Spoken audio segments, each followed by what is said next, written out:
Assalamu alaikum wa rahmatullahi wa barakatuh. Kwa majina naitwa Adamu Hayawi Zongo. Mimi ni muumini wa Masjid Nuru iliyopo Mwanakirambo Viziwaziwa, kata ya Kibaha, mkoa wa Pwani. Msikiti huu una madhaifu mengi. Hapo awali imamu wa masjidi hii amezungumzia kwamba inahitaji kupauliwa msikiti huu, lakini bado kuna madhaifu mengi sana katika msikiti huu. Hususan kuna swala la vyoo hatuna, maji hatuna, hali kadhalika si kupauliwa tu kwa msikiti huu.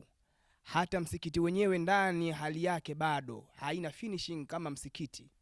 Hivyo ndugu zangu Waislamu na wasio Waislamu, musikiapo malalamiko haya, basi tunawaombeni mtusaidie.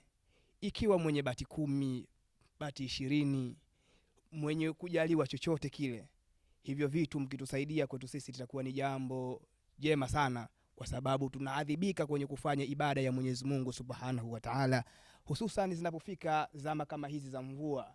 Hata pia jua linapokuwa kali, msikiti huu unatusumbua kutokana uko wazi. Insha Allah, yeyote mwenye kuguswa na hili tunakuomba utusaidie. Wa hadha, salamu alaikum wa rahmatullahi wa barakatuh.